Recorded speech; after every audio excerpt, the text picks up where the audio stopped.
Okay. Welcome everyone to a special double book talk edition. Today we have Adrian Chastain Weimer and Gabriel Glickman joining us in conversation to discuss their recent works. Adrian recently published A Constitutional Culture, and Gabriel has recently published Making the Imperial Nation. I will begin just by briefly introducing our speakers, and then I will turn it over to Adrian and Gabriel. They will both speak very briefly about the books and then have a conversation. And then we will leave the second half for a Q&A from the audience. So if you have any questions during the time that they're talking, feel free to drop them in the chat or wait till the Q&A portion. So Adrian Chastain Weimer is professor of history at Providence College. She is the author of what we'll be here to discuss today, A Constitutional Culture, New England and the Struggle Against Arbitrary Rule in the Restoration Empire, published with University of Pennsylvania Press in 2023. And Martyr's Mirror, Persecution and Holiness in Early New England, which was by OUP Oxford University Press in 2011. Her work has been honored with the Jane Dempsey Douglas Prize and the Michael Kennedy Prize, and with fellowships from the American Council of Learned Societies, the Andrew Mellon Foundation, and the National Endowment for the Humanities. So welcome, Adrian. And she's joined today in conversation by Gabriel Glickman, who is lecturer in early modern British history at Cambridge University and a fellow of Fitzwilliam College. His recent book, which we are here to discuss, Making the Imperial Nation, Colonization, Politics, and English Identity, was published by Yale University Press in 2023. And his first book, The English Catholic Community, 1688 to 1745, Politics, Culture, and Ideology, was published in 2009. He has written articles and publications, including the Journal of Modern History, Historical Journal, English Historical Review, and the Journal of British Studies. So I hope you will help me join me in welcoming them today, and I will turn it over to Adrian to get us started.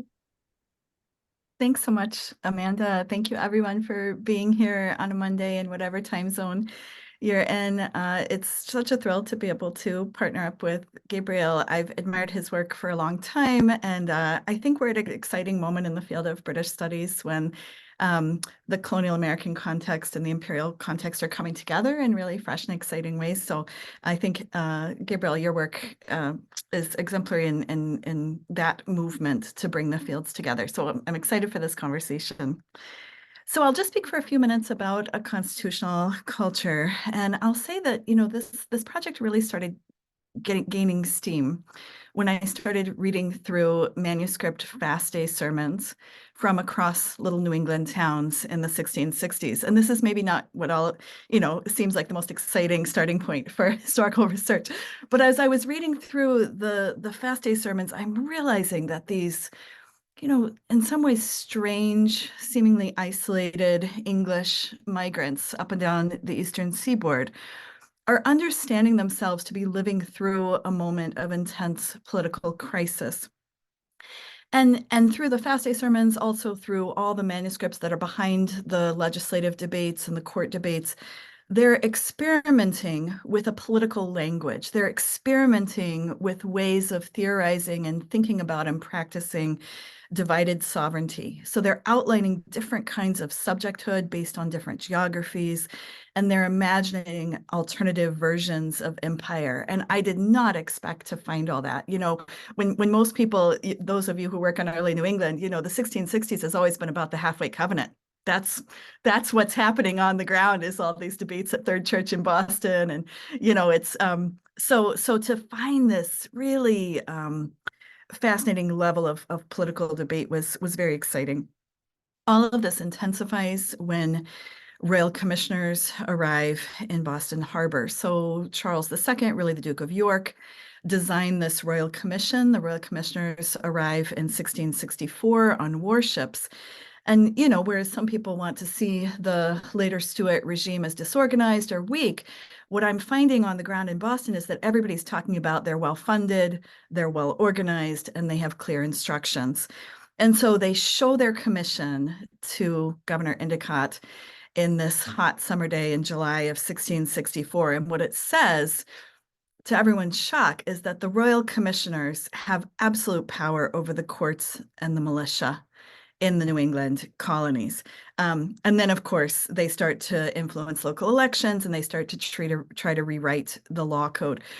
So I think part of what's interesting about this to me is that this is the first time that kind of royal pressure the royal pressure of that magnitude has been felt or experienced in New England. The king has always been present, even through the interregnum. The absence of the king is present, right? It's always present, but now it's personally present in the figures of these royal commissioners, and the population responds in all kinds of different ways and ushers in what I'm seeing as an era of wide-scale political action. So I started with the FAST-A manuscripts, and then I started to discover the town petitions. And these, people in the 19th century liked signatures. And so there's a lot of theft that happened in the archives. So the weird part of the town petitions is they show up in very random private collections, like public libraries. They're all over the place because people wanted them for the signatures. So I was gathering together the town petitions.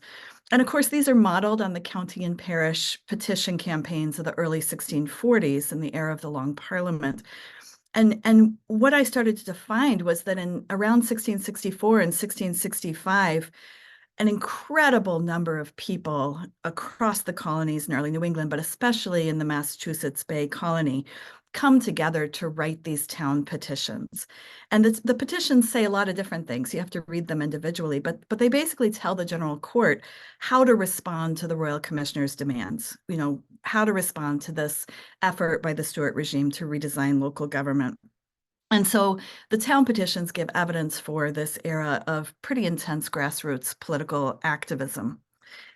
And, it's so easy to want to shove these people to a Republican mold. And there's some evidence in isolated places, mostly from their critics, which would say that they're edging in a Republican direction. But actually, if you look closely at the language of the town petitions and the FAST-As and other documents, what I'm seeing is that these people want to do things differently. They want a unique constitutional arrangement, but they actually deeply want to be loyal to the crown. They do not want to play into their critics' narratives of them as regicidal fanatics. So the entire book is about the contributions of these quirky New Englanders to debates about the nature of subjecthood, of sovereignty, of empire. And in relation to Puritans and other nonconformists in England, these people have extraordinary freedom to organize, to articulate constitutional frameworks, to put into practice these constitutional boundaries. And so I think this is a really important part of the story of Restoration empire, the kind of activism that takes place. And I will say it's much more interesting when it's in conversation with the kind of movements that are happening in Tangier and Bermuda and London and all these other parts of the empire. So I think what's most exciting for me about this moment in history as we bring these fields together is that we're finally starting to have a rich conversation that's truly transatlantic or Atlantic in nature, where we're bringing these stories together and thinking about empire and really novel and new and exciting different ways of thinking about empires. They're emerging in different local communities across the Atlantic. So I'll stop there for now and turn it over to Gabriel. Thank you very much. Thank you. It's a real pleasure to contribute today as well. And there are many themes that I will consider that kind of really sort of fall into sync with the things that Adrian has been saying. So hopefully we'll be able to have a very interesting conversation. So my book also starts in 1660, and this was once, I suppose, in a kind of more old-fashioned imperial scholarship. That year, the Restoration was once seen as a bit of a cut-off point in the development of empire, the beginning of a time of enhanced imperialism, displacing the older, more decentralized forms of colonization that had taken shape earlier in the 17th century. Now that narrative has been subject to some questioning, some interrogation. But I argue that nonetheless, it's in the decades, maybe the generation after the Restoration, that this is the time when the overseas territories start to make a really significant impact on English domestic politics. A time when we can see not merely enhanced discussion of the English overseas world, but also perhaps a more discernible impact of events in the colonies, disputes over the colonies on the course of domestic politics. So the narrative of when kind of full-blown imperialism really begins will remain contested. But I think that the point when the overseas dominions begin to make their impact on English domestic politics can really be seen in the 1660s, 70s, and 80s, and then the decade beyond the 1688 revolution. This is partly influenced by enhanced trade, also strongly connected to an awareness of the political and military agenda of the House of Stuart, and also just a time of more intense or regular kind of Atlantic crossings means more familiarity between the old world and the new, as well as the other pockets of English overseas and colonial influence on other continents. And I think what this adds up to is among many commentators, there's a consciousness, perhaps an exaggerated sense for some contemporary figures, that England is a kingdom being reshaped, being changed various ways by territorial expansion. I begin the book with a sort of quote that appears in a lengthy discourse on the colonies written in the 1680s by an author who, in a document that's normally attributed to William Blathwaite, key overseas administrator under Charles II and James II, and he referred to this new nature come among us. So the idea of deeper political, cultural, moral changes being brought about by overseas expansion. It's a time when I think if you look at the sort of the language of these discussions, the meaning of the word empire is beginning to shift, and that term empire is being applied to the idea of a polity extended through sovereign acquisitions outside its traditional borders, set against the alternative idea of empire as something that simply meant sovereignty. I think by 1700, that word is beginning to apply to a territory undergoing various forms of expansion, and that term is being tentatively applied to England itself. So there's a whole sort of efflorescence of political, religious, moral, and economic debates being stirred up, either how the colonies should be nurtured and governed, either the rationale, either the rectitude of overseas expansion, and what kind of priority the overseas territory should constitute for English governments. But this is an extremely divisive process of kind of opinion forming. And I suppose one can put the sort of domestic divisions that arise over overseas expansion down perhaps broadly to three reasons. Firstly, many of the colonies are very fragile within this period, and royal power within the overseas dominions is, of course, even more fragile still. So there's many colonial failures, many failures of expansionist projects, the collapse of the royal city of Tangier, the collapse of the English colony at Suriname, and then, of course, at the very end of the period that I've covered, the outcome of the Scottish Darien design. And there's turbulence in the many of the overseas dominions over attempts to project royal power, especially 1676 and 1689. So the fragility of the colonies is extremely, there's a heightened sense of that in English domestic opinion. And then secondly, colonization is in itself controversial on grounds primarily of its financial and demographic cost, but also linked in with the question of, questions of foreign policy, of what kind of strategic primacy the colonial interest should occupy in the considerations of governments. And many of those concerns, economic, demographic, concerns of foreign policy, are also connected to very old arguments about the link between empire, tyranny, national decline, kind of ancient arguments that make many commentators feel that overseas expansion is something ill-suited to England's geographical situation, England's constitution, and England's confessional identity.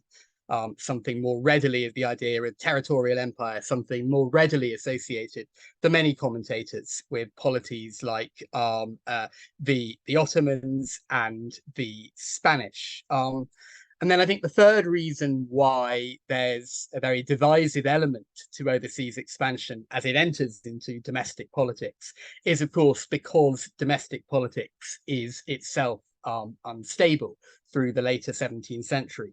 A time of real or suspected plots by dissident groups, a time of intense confessional division, unresolved tensions over the management of a multiple kingdom monarchy. So what role, in this case, the Scots and the Irish might play in the expansion of the realm, and therefore what liberties and privileges Scotland and Ireland should be afforded. Domestic divisions played out in the shadow of the Civil War and heading in many cases in explosive ways into the revolutions of 1688 and 1689, intensely violent in both Scotland and Ireland. So the result is that fragile colonies come together with a fragile domestic realm. And what I've argued is that there is an intermittent, but at times very visible, colonial dimension to the wars, revolutions, and many other political upheavals of later 17th century England and the British Isles more broadly. So I'll pause the summary there, and I'm happy to speak more at length about any of those themes. Sure. Thank you so much, Gabriel.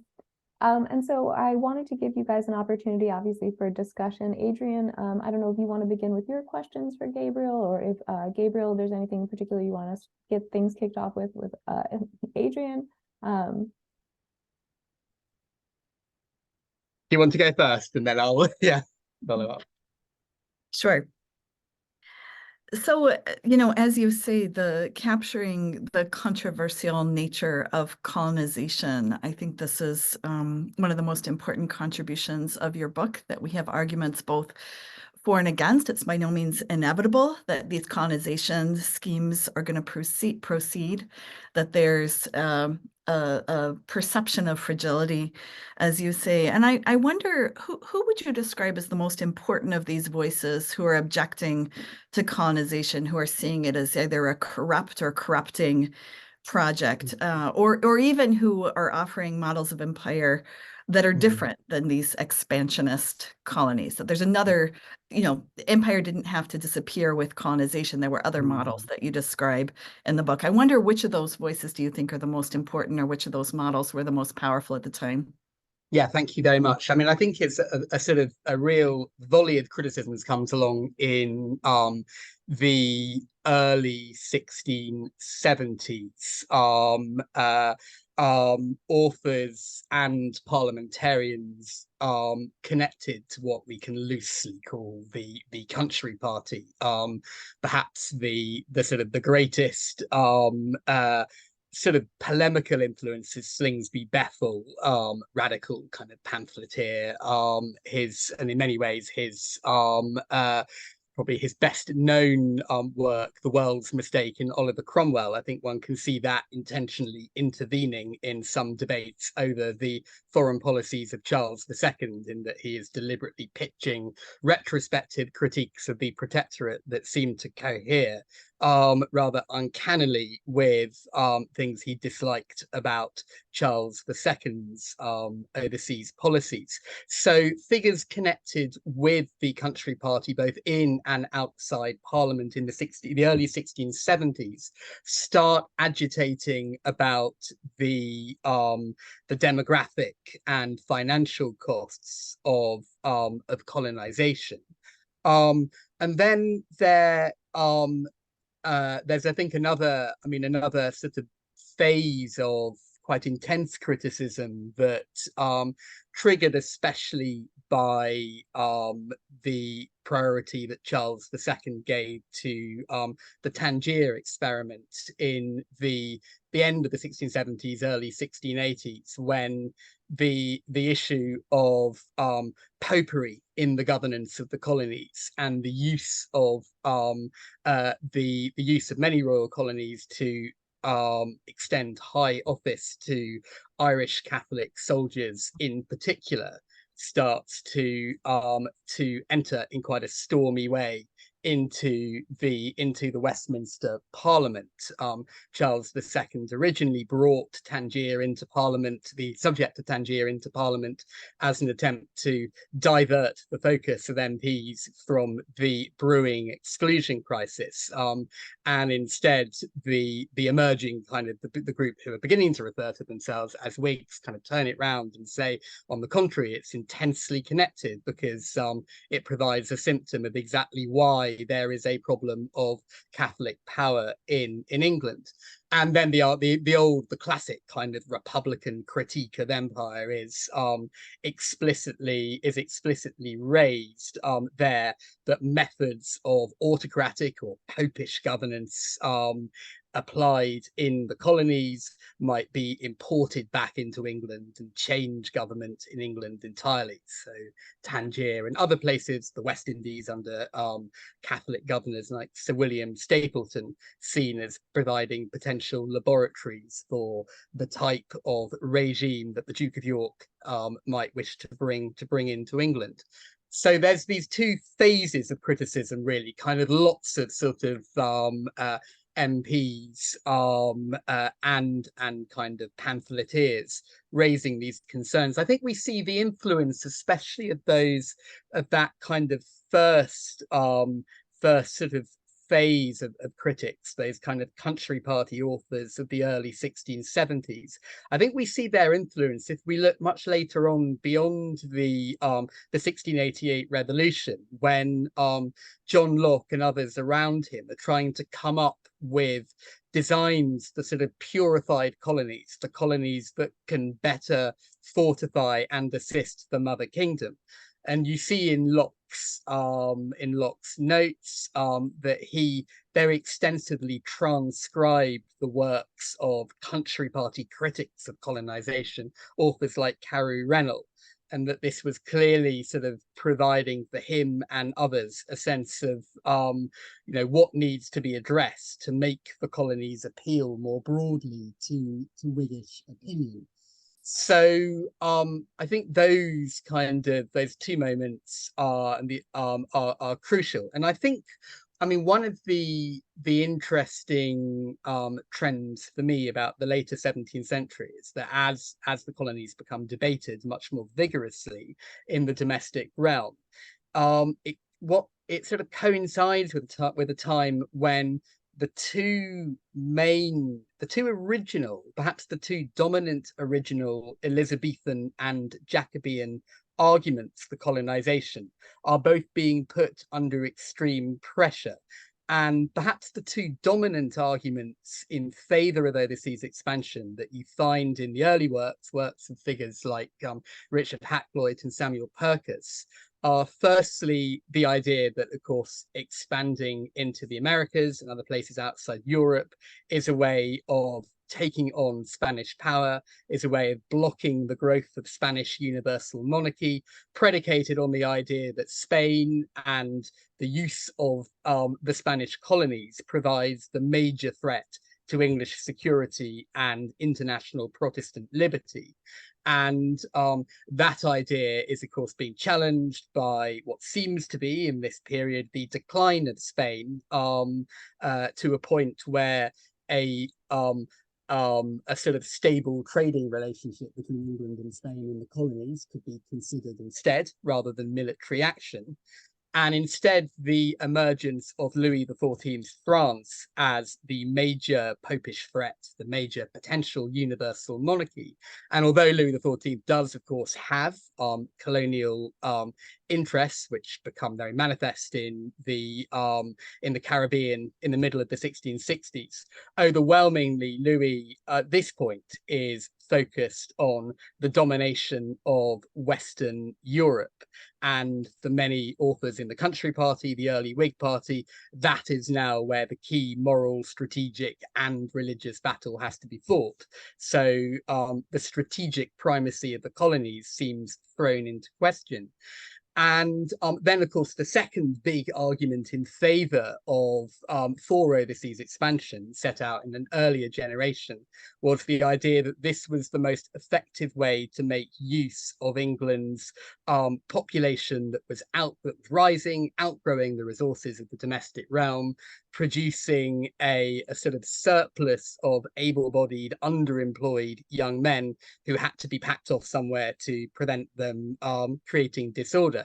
And of course, the perception, which I think the demographic figures show is accurate, the perception in this period is that England's population is actually very slightly falling. The Civil War and the plague obviously dramatizing the kind of the demographic dangers. The use of the idea that there's this powerful demographic and economic rationale for going out and taking colonies is in doubt, as is the geopolitical rationale of the threat of Spanish power.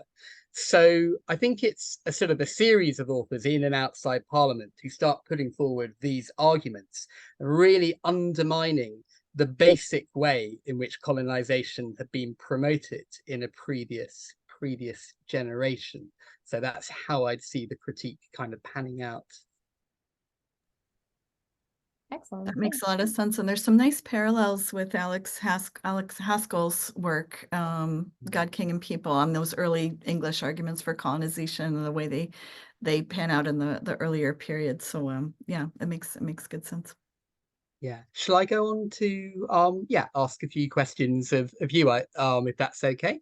I just sort of wanting to turn to, I mean, I suppose connecting with, for the moment, with that theme of kind of empire, of the relationship between the crown and its colonies. You'd mentioned that the sort of disputes over the governance of Massachusetts in the 1660s sort of stimulate, I think you referred to alternative versions of empire, as opposed to the old narrative that this is a colony trying to loosen its ties and slowly break away kind of altogether. Do you, and of course that is very much what the crown and many loyalists fear, or claim to fear, the idea that Massachusetts would break away and become part of the Dutch Netherlands instead. But do you see instead that this is still a relationship that we can broadly refer to as imperial, being imagined and promoted in Massachusetts? Well, there's just like in England, there's these plethora of voices. I think in New England, and in many ways there are too. They certainly are incredibly sensitive to the polemics, the anti-Puritan polemics, both in the theater and in high church sermons. They don't want to play into the critiques. They don't want to play into the hand of the people who would firmly exclude them from both the political and the religious conversation. So they're very aware of this emerging, very powerful stereotype of themselves as regicidal fanatics, all the critiques of Hugh Peter, who really was beloved in early New England. He was the pastor of Salem, Massachusetts, and he helped build the structures of poor relief. He helped build the legal structures in all three of the Puritan-led colonies, Connecticut, Plymouth, and Massachusetts Bay. And so, the beating that Hugh Peter, even after his death, takes in the press and on the airwaves feels personal, I think, to many people in early New England. So there's that. They don't want to play into the hands of their critics. On the other hand, they're very much continuing with many of the strands of political thought, multiple strands of political thought that have emerged in the era of the English Civil War. So I was really surprised when I was going through trying to find Civil War pamphlets in archives in New England and the marginalia and the Civil War pamphlets, and you can see them engaging with these ideas of Philip Hunton and all these different theorists, both before and after the English Civil War. So I really think they're much more similar to the old idea of monarchical republicanism, which I think there's been so much good scholarship on, tweaking this concept of how the English boroughs and towns wanted to be a part of monarchy. And, in this sense, they want to be a part of empire, as you say, not necessarily expansionist and grandiose, but at least a part of a network and of which the king is the head. And so, I think many of these colonists are reading the pamphlets of the English Civil Wars, and they're thinking about monarchy and, a theory of monarchical power, which is both important and very certainly important for defense, certainly important for trade and regulating trade. They're fine with all that. They have no problem with, of course, royal armies coming in to protect them. They never really do, but it would be okay with them if they were in a real bind and the royal armies came in and protected them.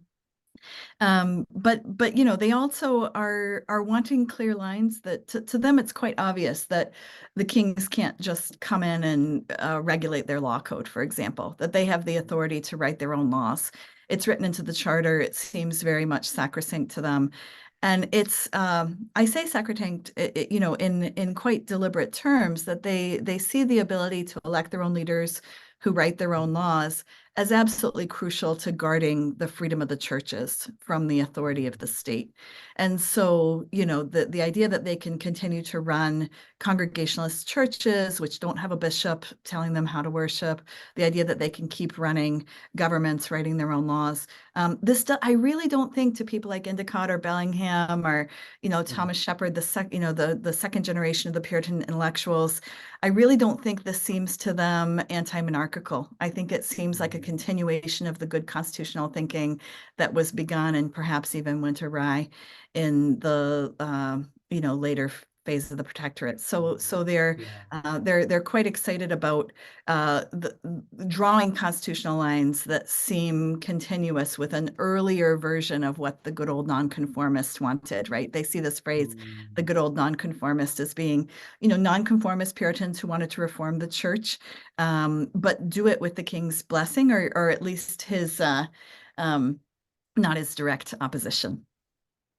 In the I think in the introduction to the book, you mentioned that the kind of culture, the constitutional culture that emerges in Massachusetts cannot be tied down to any one single charter or document. So clearly goes beyond the original charter to the colony.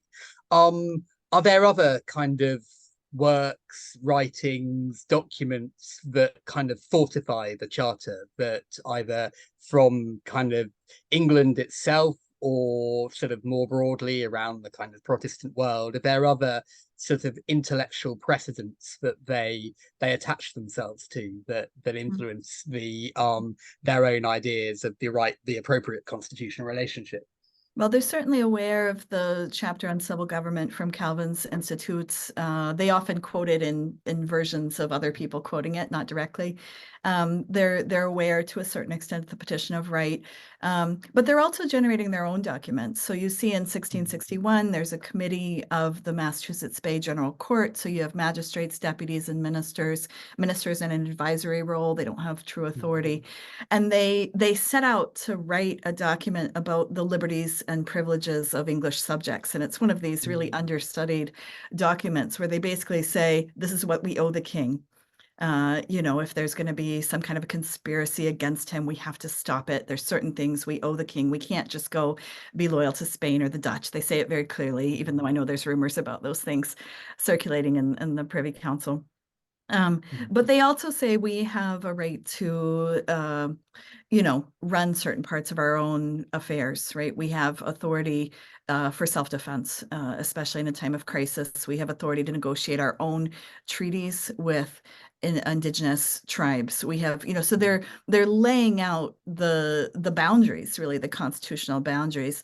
And, they're certainly aware of those foundational documents, both of the Protestant Reformation, there's Lutheran documents they're aware of, there's Calvinist documents, and there's certainly documents for the time of the English Civil Wars. So they're the kinds of, of course, they can't anticipate the disruptions of the 1670s and all the different, catastrophes that are going to happen on the ground. At this time, they think that they're building a really stable constitutional structure, which it's very much based in documents. So, when the court agrees that the 1662 Liberties and Privileges document is firm, it goes into the record. And I think that alongside the charter, there's a couple of other resolutions that they write. So yeah, I think the idea that the constitutional balance is documented is very important to them. I was interested in the alignment that you mentioned. Many figures in Massachusetts, many leading figures, seek with nonconformists, with old Puritans in England, and it struck me as interesting because a lot of that, much of that sentiment, what at times wasn't really reciprocated. That I was certainly sort of struck in sort of researching and writing my book. The sort of lack of kind of empathy, the disengagement among many people of a Puritan background or with dissenting associations in England towards Massachusetts. And this struck me as sort of through a variety of different reasons. I mean, partly a dislike of the association of kind of persecution, coercion, the treatment of Quakers, that I think Increase Mather finds to his horror that he is, when he comes over to London in 1689, that he's sort of, 1689, that he is roundly attacked at meetings with independent ministers for the claim that, as he put it, we had persecuting laws amongst us, but also other sort of figures associated with what we can loosely call the Country Party tend to see Massachusetts as a kind of regrettable sort of experiment, largely brought about by persecution under Charles I and Archbishop Laud, which has set up an economic rival to England, and the economic rivalry is just as important as the religious identity.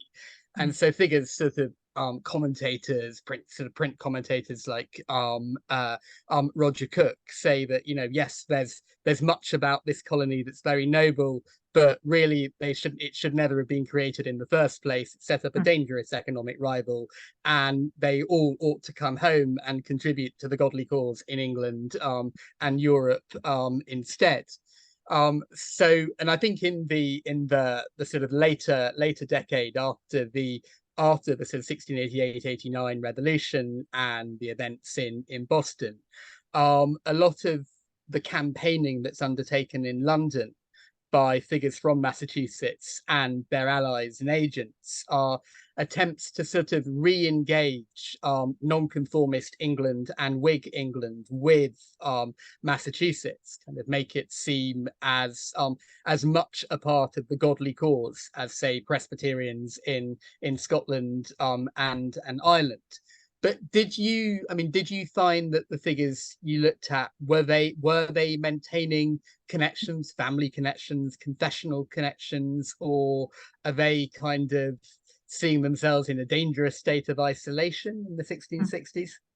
Well, it's interesting. I mean, I think you're right. Increase Mather, when he comes over to renegotiate the charter, or to hopefully maintain the old charter, he I mean, I think this is one of the reasons why he's involved in the efforts towards bringing Presbyterians and Congregationalists into closer alignment, sometimes with Baptists, sometimes not. So he's trying to take more of a leadership role, I think, in part in response to those criticisms. But I think also, there's people in New England company circles in London, Henry Ashurst and Boyle and others who say one thing when they're writing to a certain kind of political figure in the Lords of Trade, and they say another thing when they're writing directly in a private letter to Bellingham or Leverett on the ground in New England. And so I was quite surprised, actually. I mean, I'm not saying I think we all write to our audience. And so there's, I think sometimes those letters seen in isolation don't give the full picture.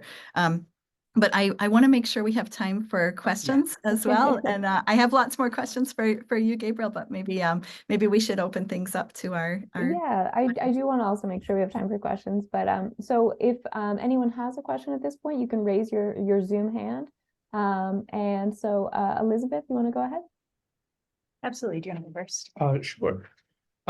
Thank you both very much for these presentations and for these books. I mean, I'm really excited about the transformations in the field that you were talking about at the top, Adrian, and I look forward to both of these.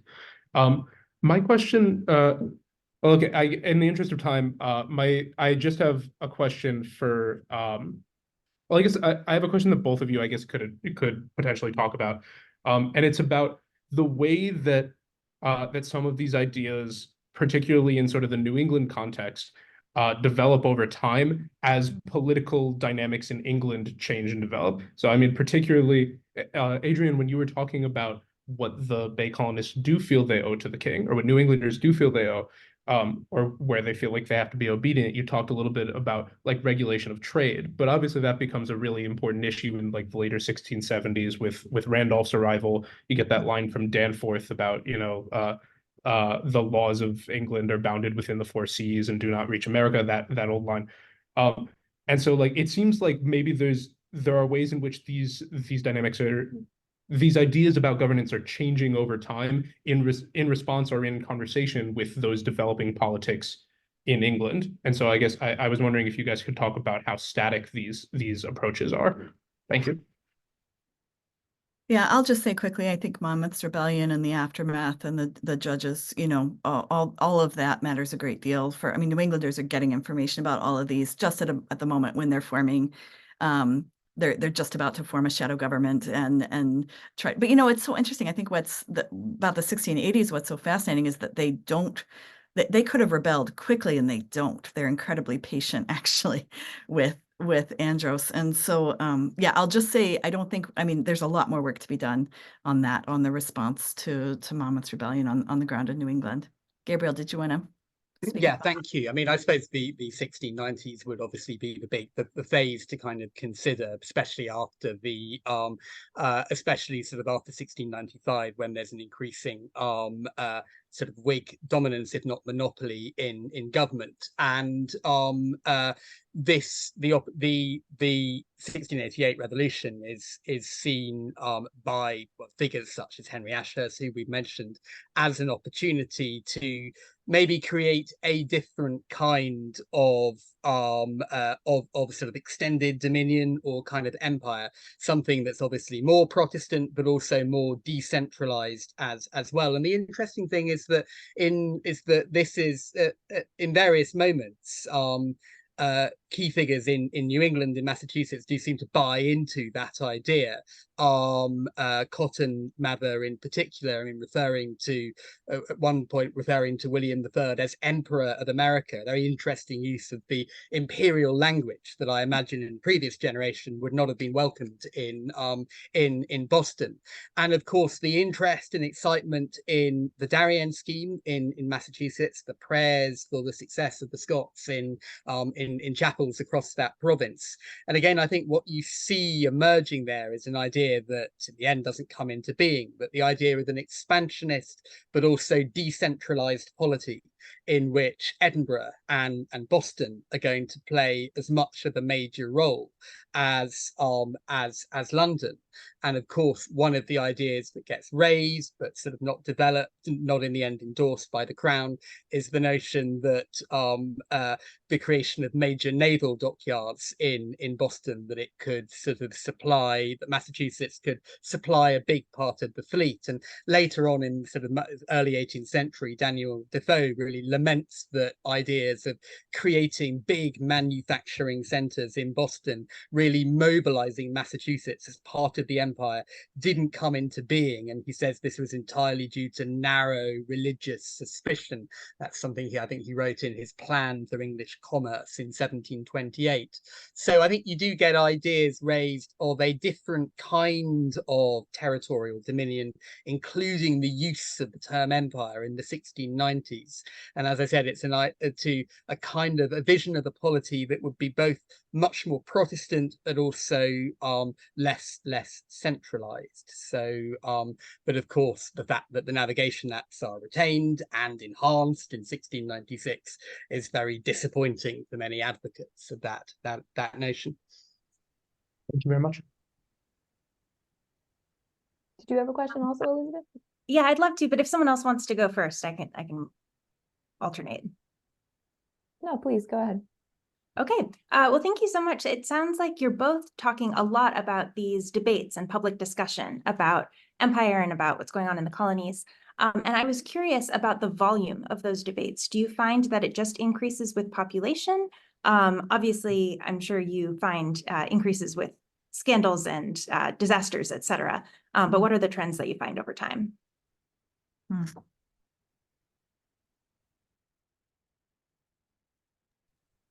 Well, I mean, I suppose the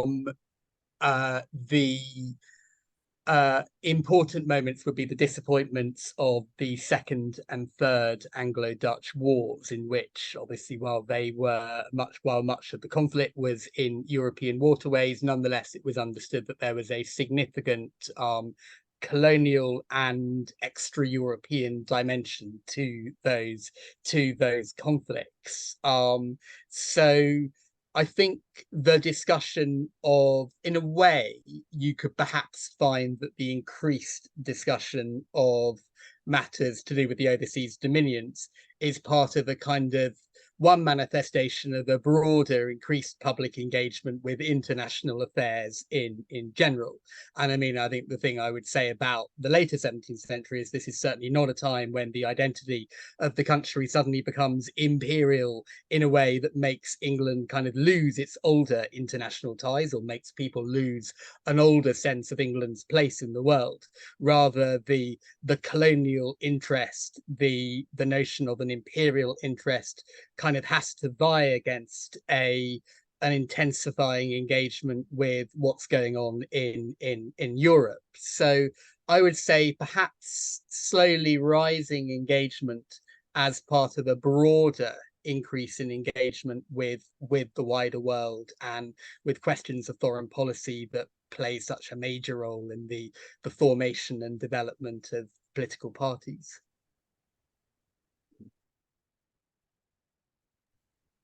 Did you want to respond, Adrian? Or? I'll open it up to more questions. Sure. Elizabeth, it's a terrific question. Sure.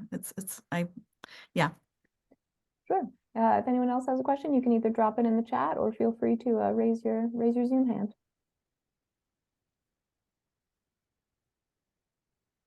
Elizabeth, so Adrian, I was going to ask, well, should let Tim come in. Go ahead, Tim. Yeah. I was hesitating because I read both of these books before publication, and I wrote a blurb on the back of both of them. Not the same blurb, obviously, but I love them both, the books, and this is terrific work. So I was hesitating because I want to give other people the chance, but obviously this is something that's influenced my own work, considerably, talking to both Adrian and Gabriel about it. Maybe I'll throw a few things out for the group to think with, rather than questions. One is, and both Adrian and Gabriel certainly talk about this, the extent to which colonial and imperial history is also English history. And, you know, there is a sense in which English historians tend to think what's going on in the American colonies That's American colonial history. We don't need to worry about it because there's plenty of colonialists to deal with that. Gabriel made that point right at the beginning of his commentary today, that this is English history and it does affect domestic politics.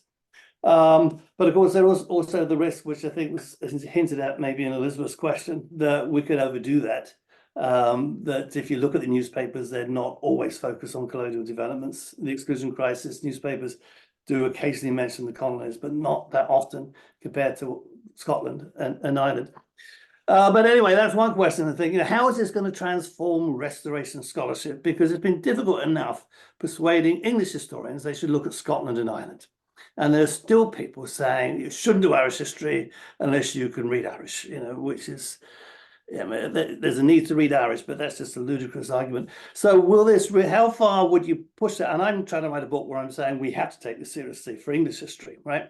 You know this, both of you know this. So how far would you push that? That's one question. Second question I have is a turning point, 1660, which I'm, as you know, I'm very sympathetic to. But there can be a risk that we set this up in terms of a crown trying to increase its absolute authority over the colonies, which I do think it's trying to do. And therefore, there's a clash between colonial interests and central government interests, metropolitan interests.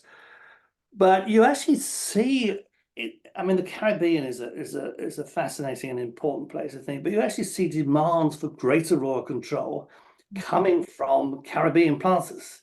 You see this in Barbados in the early 1660s. We want the king to intervene more. And actually, when the Leeward Islands petitioned for independence from Barbados after the Second Dutch War, they say, we want a royal governor. And Charles II says, really? Okay, great. So that's a second question to think with. The third question is Ireland and where Ireland and the Irish fit in. And the reason why I say that is that the Irish are all over the empire. They're over the empire both as agents of empire and as victims of empire, if you like. They're forced laborers deported there. But the Irish model becomes one that Charles is quite keen to promote. And John Locke even writes about this because he's secretary of the Council of Trade or whatever in the 1670s for a period. And there's an ambition to extend sort of the Poynings Law Irish model, not just to Jamaica, but other the colonies. So, and obviously we've got this recent book that's just come out, which is sitting beside me, which, we can talk, we're not talking about that book and how good that is or not. But that's Jane Elmeyer's book on Making Empire, which is all about the Irish and the empire. So there, I know, go where you want with those. There are three broad aspects that we can maybe think with to open up the discussion rather than specific questions. Very quickly, to link in a way your third theme, Ireland, with your first theme of impact on English history. Well, one point, see, there's much that we could say, but one point I would just say straight away is that in a way we can certainly see the colonies, the overseas dominions in this period as, I would say, as unquestionably part of British history, even if we have to work that bit harder to make it clearly part of English history, because I think that the relationship between England, Scotland and Ireland, debates over that relationship and the way those decisions pan out are hugely influenced by the colonial context. So obviously Scotland, Darien, the Union is well known. The Ireland relationship, I think, is very interesting because obviously there's this long discussion which is still debated over how far Ireland was the laboratory for the early phases of colonization.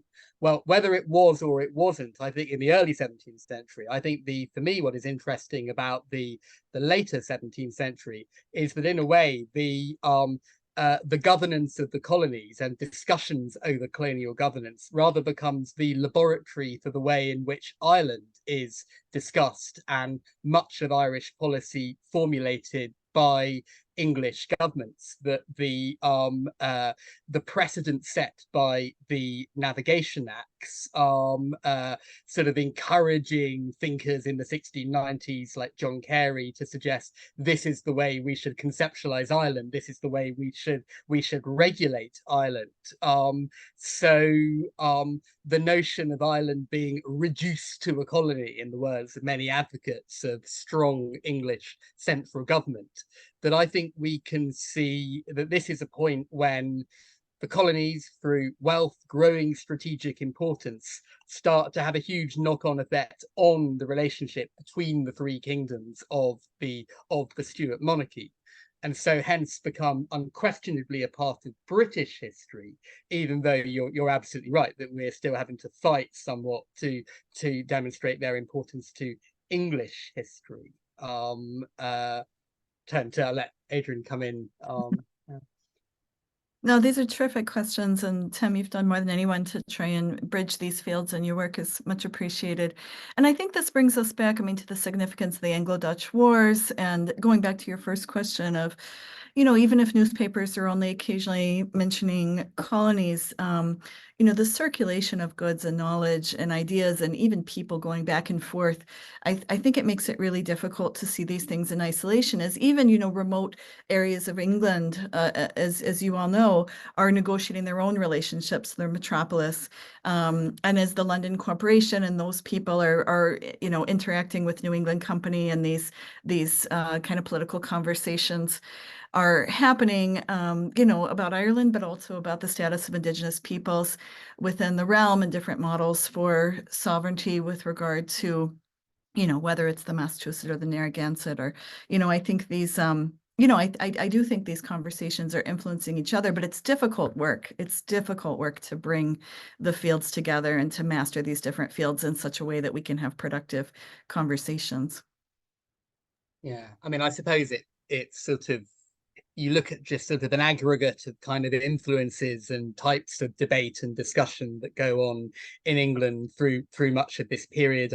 Discussions of political economy, increasingly important in the political domain, can rarely be had without reference to a colonial dimension, the colonial interests, such as the significance of the wealth coming back. Discussions of religious missionary work, the Society for the Propagation of the Gospel, a huge undertaking for the Church of England at the beginning of the 18th century. Obviously, the colonial world it manifests itself erratically. Certain circles more than others, port towns, urban audiences, sort of country gentry, clerical kind of missionary networks, but certainly a larger and larger number of people are being in different ways co-opted into the colonial experience. I looked a bit about the sort of various forms of unrest over Tangier, and there's people from magistrates in Devon to the Duke of Ormond as in Ireland, raising concerns that the bad reputation of Tangier, the fear of being sent to Tangier, is making it harder and harder to recruit people into the army, into garrisons in England and Ireland. So it's certainly an influence that is erratic. It's more apparent in some locations and some networks than others. But I think you can certainly see a measurable growth, at least, over the 17th century. All right, thank you both so much. It is 1 o'clock, so I do want to be respectful of everyone's schedules, but I hope everyone will join me in thanking Adrian and Gabriel for being here today and for a wonderful discussion. Thank you all so much for attending. Thank you so much. We're excited to read the books. Thank you very much. Thank you. Thank you. Thank you. Take care. Thank you very much.